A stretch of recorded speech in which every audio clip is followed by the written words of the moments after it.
तो बच्चों आज हम पढ़ेंगे व्याकरण के महत्वपूर्ण विषय समास के बारे में। समास का अर्थ होता है संक्षेपीकरण करना, अर्थात शब्दों को छोटा करना। संक्षेपीकरण इति समासा, अर्थात शब्दों को छोटा करना समास कहलाता है।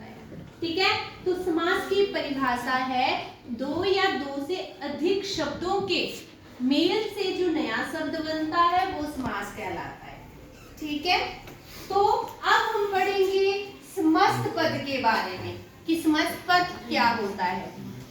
अब जो समास बनने की जो प्रक्रिया है उससे जो नया शब्द बनता है वो समस्त पद कहलाता है।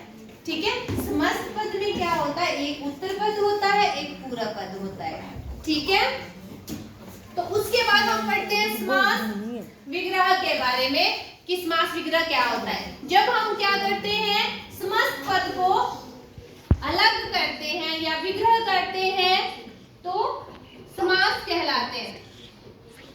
ठीक है, तो ये तो हो गए समस्त पद, समास विग्रह और समास की परिभाषा। अब हम पढ़ेंगे समास के भेद। समास के कितने भेद होते हैं? समास के 6 भेद होते हैं। Very good. तो पहला भेद है अव्ययीभाव समास। ठीक है, दूसरा समास है तत्पुरुष समास, तीसरा है द्वंद्व समास, चौथे नंबर पे द्विगु समास। अब पांचवें नंबर पे है कर्मधारय समास और नंबर 6 पे है बहुब्रीहि समास। ठीक है, तो हम सबसे पहले अव्ययीभाव के बारे में जानेंगे कि अव्ययीभाव समास क्या होता है। तो अव्ययीभाव समास में क्या होता है, जो पहला पद होता है वो अव्यय होता है, अर्थात उसमें कोई परिवर्तन नहीं होता है। अब कैसा परिवर्तन? लिंग, वचन, अर्थ, क्रिया के आधार पर उसमें कोई परिवर्तन नहीं होता है। ठीक है, इस समास में जो है हम क्या करते हैं, उपसर्गों का भी प्रयोग करते हैं। ठीक है ना, और जो पहला पद अव्यय होता है इसमें जो है अव्ययीभाव समास में उसकी ही प्रधानता होती है। ठीक है, अब जैसे हम कोई उदाहरण लेते हैं, प्रतिदिन, ये जब हम इसका समास विग्रह करेंगे तो बनेगा हर दिन। तो प्रति क्या लगी है इसमें? दिन जो है मूल शब्द है और प्रति जो है क्या है? उपसर्ग। Very good. अब दूसरा उदाहरण है यथा शक्ति। तो इसका जब इसका हम समास विग्रह करेंगे तो बनेगा शक्ति के अनुसार। Very good. अब हम समास के दूसरे भेद के बारे में जानेंगे। दूसरा भेद है तत्पुरुष समास। ठीक है, तो तत्पुरुष समास में क्या होता है, इसमें जो पहला पद होता है वो क्या होता है? गौण होता है और दूसरा पद जो है प्रधान होता है। और इसमें जो है हम क्या करते हैं, कारक के 6 भेदों की जो चिन्ह है उनका प्रयोग हम इस समास में करते हैं। और तत्पुरुष समास कैसे पहचानते हैं हम? इसमें हम क्या करते हैं, कारक के जो 6 भेद हैं, 8 भेद हैं, उनमें से सिर्फ हम 6 भेदों के जो प्रसर्ग यहाँ जो है प्रयोग में लाते हैं। तो तत्पुरुष समास की परिभाषा क्या हुई? इसमें जो पहला पद क्या होता है? गौण होता है और दूसरा पद प्रधान होता है, जैसे कि ग्राम, गत। तो जब हमने इसका समास विग्रह किया तो बन गया गाम को गया हुआ।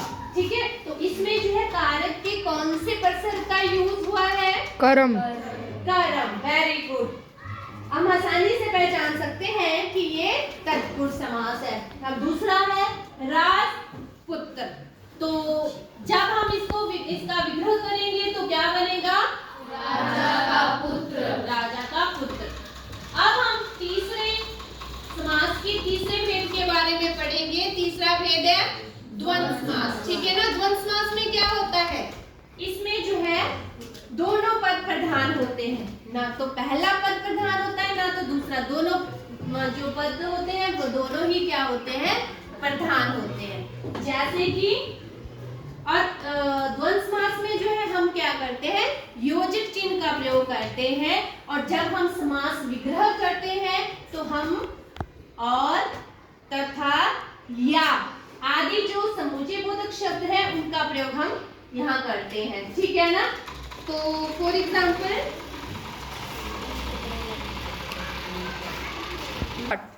तो द्वंद्व समास के उदाहरण है ठंडा गर्म। अब ठंडा गर्म जब हम इसका समास विग्रह करते हैं तो हमने क्या किया, ठंडा और गर्म और जो शब्द का इसमें यूज किया है। अब राजा रानी, अब ये जो द्वंद्व समास की पहचान है कि शब्दों के बीच में योजक चिन्ह लगता है और जब हम क्या करते हैं समास विग्रह करते हैं तो और अथवा या शब्दों का प्रयोग करते हैं। ओके बेटे, आपको जो है समास के 3 भेदों के बारे में अच्छे से समझ आया? तो हम जो 3 भेद है वो अगले कल पढ़ेंगे और आज